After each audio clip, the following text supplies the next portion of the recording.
Bismillahirrahmanirrahim. Assalamualaikum warahmatullahi wabarakatuh. Perkenalkan, nama saya Siska Erika Dewi dari Universitas Muslim Nusantara dari Prodi Pendidikan Matematika.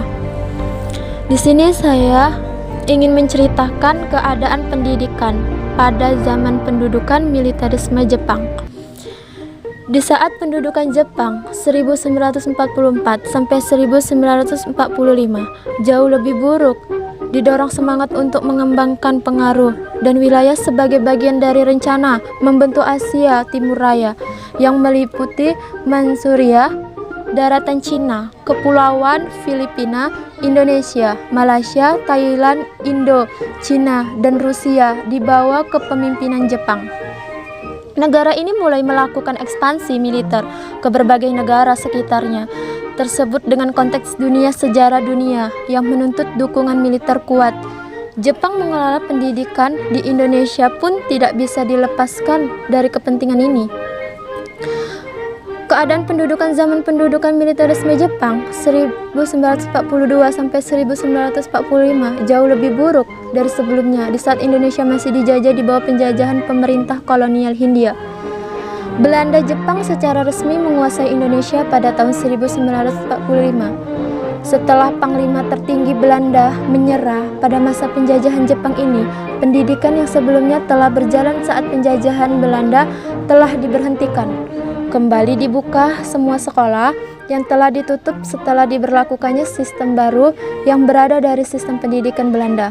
Sistem baru pendidikan di zaman penjajahan Jepang di Indonesia dibuat untuk menarik simpati rakyat. Militer memiliki pengaruh kuat pada masyarakat Jepang dari restorasi Meiji. Kekaisaran Jepang segera diikuti dengan staf umum angkatan laut Kekaisaran Jepang. Kejayaan penjajahan Belanda lenyap ketika Jepang berada di Indonesia. Mereka bertekuk lutut kepada Jepang tanpa syarat. Sistem pendidikan pada masa penjajahan Jepang terbagi atas beberapa bagian. 1. Pendidikan dasar. Sebagai tempat untuk pembelajaran pendidikan dasar, sekolah dasar dilakukan selama 6 tahun. Kedua ada pendidikan lanjutan. Pendidikan lanjutan pada masa penjajahan Jepang dilakukan selama 3 tahun. Pendidikan menengah atau disebut sekarang SMA dilakukan selama 3 tahun.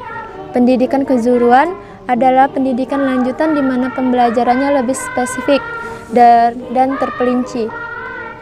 Pendidikan tinggi. Jenjang pendidikan universitas pada masa penjajahan Jepang tidak diberlakukan. Jenjang tersebut diganti dengan pendidikan tinggi. Bagi setiap murid, Jepang mewajibkan untuk rutin melakukan berbagai aktivitas, yaitu pertama, menyanyikan lagu kebangsaan Jepang, Kimigayo, setiap pagi.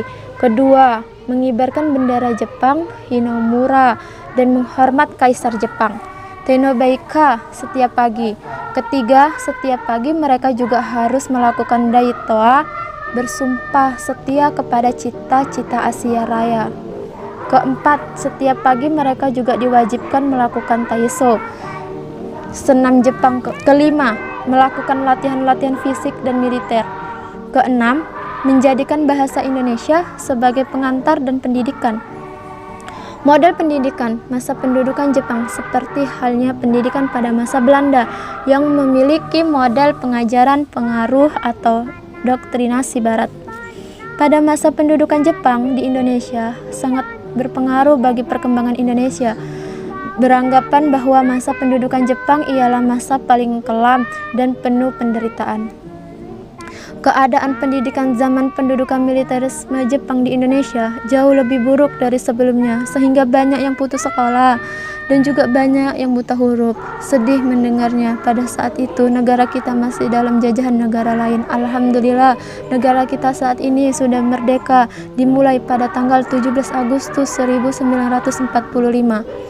Untuk itu, kita harus berjuang untuk negara kita Indonesia agar tidak dijajah oleh negara lain. Kita harus berjuang bersama menjaga Indonesia dan berjuang untuk mempertahankan Indonesia agar tidak lagi dijajah oleh negara lain. Sekian cerita sejarah